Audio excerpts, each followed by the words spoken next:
محرم کے مہینے میں خاص عبادت جو ہے وہ روزے رکھنے کی ہے. تو اس مہینے میں اللہ کی توفیق سے اگر ممکن ہو تو کثرت سے روزے رکھنا مستحب ہے. اور محرم میں سے بھی پہلے 10 دن زیادہ فضیلت کے ہیں. پھر اسی طرح اہل کتاب بھی یہ روزہ رکھا کرتے تھے، یعنی جو مدینہ میں یہودی تھے وہ بھی یہ روزہ رکھتے تھے. تو نبی صلی اللہ علیہ وسلم نے ان کی مخالفت کرتے ہوئے 10ویں کے ساتھ 9ویں کے روزے کو بھی مستحب قرار دیا.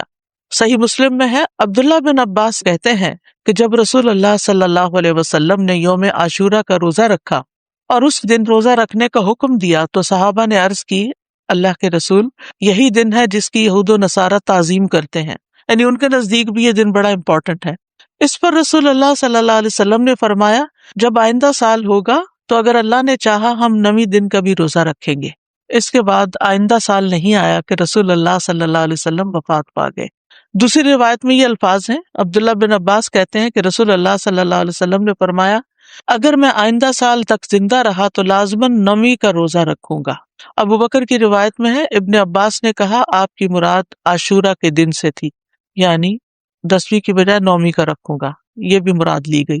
لیکن بہتر یہی ہے کہ وہ 10ویں، کیونکہ اس پر آپ کا قول ہے کہ وہ پورے سال کے گناہوں کا کفارہ ہے، اور اس کے ساتھ 9ویں کا روزہ رکھ لیا جائے تاکہ 2 دن ہو جائے. اور جو 9 محرم کا روزہ نہ رکھ سکے تو وہ 10ویں کے ساتھ 11ویں کا روزہ رکھ لے. اور اس دفعہ تو جمعرات کا روزہ آ رہا ہے 8 کو شاید، پھر اس کے بعد 9ویں کا آ جائے گا، پھر 10ویں کا آ جائے گا، پھر 11ویں کا آ جائے گا، پھر اس کے بعد شاید منڈے آ جائے، پھر اس کے بعد ایام بیز آ جائے. تو جمعرات سے جمعرات تک پورا عشرہ ہی افضل بن جاتا ہے. اور اسی طرح چاند کی تاریخ میں غلطی کا اندیشہ ہو تو 3 دن روزہ رکھ لیں، 9، 10، 11 کو رکھ لیں. تو اس بات میں کوئی رکاوٹ نہیں کہ 10ویں تاریخ کے بارے میں احتیاط برتی جائے. بعض علماء کے نزدیک عاشورہ کے روزے کے 3 مراتب ہیں. پہلا، 3 دن روزے رکھنا، مرتبہ کا مطلب یہ کہ بلند درجہ ہے، 9ویں، 10ویں اور 11ویں کا روزہ رکھنا. اور اس بارے میں ایک ضعیف روایت بھی بیان کی جاتی ہے، اور بعض سلف صالحین سے بھی وارد ہوا ہے کہ وہ احتیاط کے طور پر ایسا کرتے تھے. دوسرا درجہ کیا ہے؟ 9ویں اور 10ویں کا روزہ رکھنا. اکثر احادیث اس کی تائید کرتی ہیں اور اسی کے بارے میں سنت وارد ہوئی، جیسے میں نے پہلے حدیث بتائی آپ کو. اور تیسرا ہے صرف 10ویں کا روزہ رکھنا، اور ایسا کرنا جائز ہے، مکروہ نہیں ہے. یعنی جن کو اللہ تعالیٰ توفیق دے تو وہ اعلیٰ درجے کا کام کرے، 3 دن روزہ رکھے، 9ویں، 10ویں، 11ویں. جو 3 نہیں رکھ سکتے وہ کم از کم 2 دن کا رکھیں، 9ویں 10ویں کا رکھیں یا 10ویں 11ویں کا رکھیں. اور جن کے لیے بہت ہی مشکل ہے وہ کم از کم 10ویں تاریخ کا روزہ ضرور رکھ لیں. یہ بات واضح کرنا اس لیے ضروری ہے کہ اگر کوئی 9 اور 10 کا نہیں رکھ سکتا، صرف 10 کا رکھ رہا ہے، تو اس پر نکیر نہ کی جائے، اس کو برا بھلا نہ کہا جائے، یا یہ نہ کہا جائے کہ تم نے غلط کیا. یہ غلط نہیں ہے، یہ درجے اور مرتبے ہیں. اسی طرح 10 محرم اگر جمعہ یا ہفتہ کو آ رہی ہو تو اس ایک دن کا روزہ رکھنا بھی جائز ہے. خالی جمعے کو اکیلا کر کے روزہ رکھنا عام طور پر پسندیدہ نہیں، لیکن اگر محرم کا روزہ اس تاریخ کو آ رہا ہے، عاشورہ کا روزہ، تو پھر جمعے کے دن بھی رکھا جا سکتا ہے. پھر اسی طرح اگر فرض روزوں کی قضا باقی ہو، عموماً یہ کہا جاتا ہے نا کہ اگر آپ کے اوپر فرض روزے ہیں تو پہلے وہ پورے کریں پھر نفل پہ آئیں، لیکن اس روزے کی فضیلت کی وجہ سے آپ اس دن کا روزہ رکھ لیں، پھر اس کے بعد باقی قضا پوری کر لیں. فرض کی قضا سے پہلے خاص دن کا نفلی روزہ رکھنا جائز ہے. یہ ہے مسئلہ، یعنی اگر کسی نے ابھی فرض پورے نہیں کیے تو نفلی سے محروم نہ رہے. یہ روزہ اس لیے رکھنا چاہیے کہ یہ خاص دن کا روزہ ہے، جبکہ رمضان کے روزوں کی قضا کی جو مدت ہے اس میں بہت وسعت ہے، اس کی بریکٹ بڑی ہے. بعض علماء کے نزدیک عاشورہ کے روزے کو فرض کی نیت سے رکھا جا سکتا ہے، یعنی قضا بھی رکھی جا سکتی ہے، یعنی 9ویں 10ویں کا اگر وہ قضا کے اس میں رکھ سکتا ہے. لیکن یہ بعض کی رائے ہے، وہ کہتے کہ قضا صحیح ہوگی اور ساتھ ہی 10ویں تاریخ کو روزہ رکھنے کا ثواب بھی ہو جائے گا. یہ شیخ ابن عثیمین کا فتویٰ ہے، ان کے خیال میں ایسا کیا جا سکتا ہے. لیکن افضل یہی ہے کہ عاشورہ کا روزہ نفل نیت سے ہی رکھا جائے، فرض کو اس میں مکس نہ کیا جائے، اور 10ویں کے علاوہ جو باقی دن ہیں ان میں اپنے قضا روزے ادا کر لے انسان. لیکن 9 اور 11 کا روزہ قضا کی نیت سے رکھنا جائز ہے، سمجھ گئے؟ یعنی 10ویں کا روزہ قضا کی نیت سے نہ رکھے، لیکن 9ویں اور 11ویں کا رکھ لے، کیونکہ 9ویں اور 11ویں کے روزے کی کوئی خاص فضیلت نہیں بتائی گئی. پھر اسی طرح حالت سفر میں اگرچہ روزہ رکھنا منع ہے، لیکن اگر مشقت نہ ہو تو عاشورہ کا روزہ سفر میں بھی رکھا جا سکتا ہے، یعنی اگر آپ ٹریول کر رہے ہیں تو بھی آپ روزہ رکھ سکتے ہیں۔ لیکن حائضہ اور نفاس والی عورت کے لیے عاشورہ کا روزہ رکھنا منع ہے، جیسے رمضان کے روزے رکھنا منع ہے۔ رمضان کے روزوں کی قضا ہے لیکن عاشورہ کے روزے کی قضا نہیں ہے، یعنی اگر کسی خاتون سے عاشورہ کا روزہ چھٹ گیا ہے شرعی عذر کی وجہ سے، پیریڈز کی وجہ سے یا نفاس کی وجہ سے، تو ایسی صورت میں اس کو محرم کے کسی اور دن عاشورہ کا روزہ رکھنے کی ضرورت نہیں ہے، محرم کے روزے ویسے ہی افضل ہے تو وہ روزہ رکھ لے۔ ابو موسیٰ سے روایت ہے، وہ کہتے ہیں رسول اللہ صلی اللہ علیہ وسلم نے فرمایا، جب آدمی بیمار ہوتا ہے یا سفر کرتا ہے تو وہ جس قدر عبادات بحالت اقامت اور دوران صحت میں کرتا تھا اس کے لیے وہ سب لکھ دی جاتی ہیں۔ یعنی اگر ایک خاتون ہے ہر سال روزہ رکھتی ہیں عاشورہ کا، لیکن اس سال وہ شرعی عذر کی وجہ سے نہیں رکھ سکتی، تو بعض اوقات پریشان ہونے لگتے ہیں، وہ کمپلینٹ کرنے لگتے ہیں، کیا بنے گا، کیا ہو گیا، یہ کیوں ہو گیا، وہ کیوں ہو گیا۔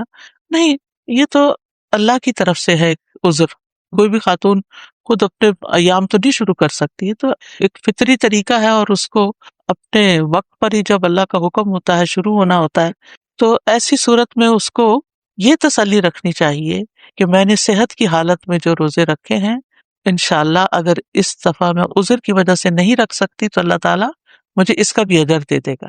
پھر اہل و عیال اور اپنے ماتحت لوگوں کو بھی اس دن روزہ رکھوانا چاہیے، یعنی صرف آپ خود ہی نہ رکھ لیں، اپنے بچوں کو بھی کہیں، گھر میں بھی بتائیں، رشتہ داروں کو بتائیں، اوروں کو بھی قائل کریں۔ یعنی انسان کو چاہیے کہ اپنے اہل و عیال اور جن لوگوں کی ذمہ داری اس پہ عائد ہوتی ہے ان کے بارے میں اس روزے کے حوالے سے خاص خیال رکھیں، سحری کے لیے ان کو جگائیں، ان کو سحری بنا کے دیں، ان کو روزہ رکھنے پر مدد کریں، تو ان کا بھی ثواب آپ کو مل جائے گا۔ ربیہ بنت معوذ رضی اللہ عنہما سے روایت ہے، وہ کہتی ہیں کہ نبی صلی اللہ علیہ وسلم نے عاشورہ کے دن صبح کے وقت انصار کی بستیوں میں یہ پیغام بھیجا کہ جس نے آج روزہ نہ رکھا ہو وہ باقی دن کچھ نہ کھائے، اور جس نے روزہ رکھا ہو وہ روزے سے رہے، یعنی جس نے تو صبح سے کچھ نہیں کھایا وہ اب کچھ نہ کھائے، اور جس نے اگر کچھ کھا بھی لیا باقی دن کا روزہ رکھ لے، یعنی اتنی تاکید ہے۔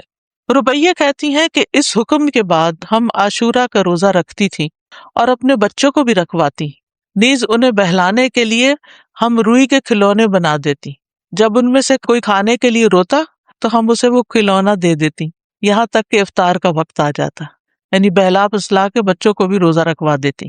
تو اس سے اندازہ کریں کہ اس روزے کی کتنی اہمیت ہے۔ پھر رسول اللہ صلی اللہ علیہ وسلم عاشورہ کے روزے کا حکم دیا کرتے تھے۔ اس کے بعد جب رمضان کا مہینہ فرض کر دیا گیا تو جو چاہتا عاشورہ کے دن روزہ رکھ لیتا اور جو چاہتا نہ رکھتا۔ نبی صلی اللہ علیہ وسلم نے اس دن کو روزہ رکھنے کو پسند کیا، اسی لیے اس کو مستحب کہا جاتا ہے، پسندیدہ کہا جاتا ہے۔ تو فرض فرض ہے اور نفل نفل ہے، لیکن آپ جانتے ہیں کہ نوافل کے ادا کرنے سے بھی انسان اللہ کی محبت پاتا ہے۔ پھر ایک اور روایت کے مطابق آپ نے اس دن روزہ رکھنے کے بارے میں لوگوں کو اختیار دیا تھا۔ صحیح مسلم میں ہے، عبداللہ ابن عمر رضی اللہ عنہ سے روایت ہے کہ اہل جاہلیت عاشورہ کے دن کا روزہ رکھتے تھے، اور رسول اللہ صلی اللہ علیہ وسلم اور مسلمانوں نے بھی رمضان کی فرضیت سے پہلے اس کا روزہ رکھا۔ اس کے بعد رمضان فرض کر دیا گیا تو رسول اللہ صلی اللہ علیہ وسلم نے فرمایا عاشورہ بھی اللہ کے دنوں میں سے ایک دن ہے، جو چاہے اس کا روزہ رکھ لے اور جو چاہے چھوڑ دے، لیکن یہ یاد رکھیے کہ عرفہ کا روزہ عاشورہ کے روزے سے افضل ہے۔ ابھی پچھلے مہینے جو عرفہ کا روزہ رکھا گیا تھا 9 تاریخ کا روزہ، وہ 2 سال کے گناہوں کا کفارہ ہے، جبکہ محرم کا روزہ جو ہے وہ 1 سال کے گناہوں کا کفارہ ہے۔ اس کی حکمت کے بارے میں کہا جاتا ہے کہ 10ویں محرم کا روزہ موسیٰ علیہ السلام کی طرف منسوب ہے، اور عرفہ کا روزہ نبی صلی اللہ علیہ وسلم کی طرف منسوب ہے۔ جیسا کہ آپ جانتے ہیں کہ موسیٰ علیہ السلام کو اللہ تعالیٰ نے اس دن فرعون سے نجات دی تھی جب وہ سمندر پار کر آئے تھے بنی اسرائیل کے ساتھ، تو اس کے لیے شکرانے کے طور پر بنی اسرائیل اس کا روزہ رکھا کرتے تھے۔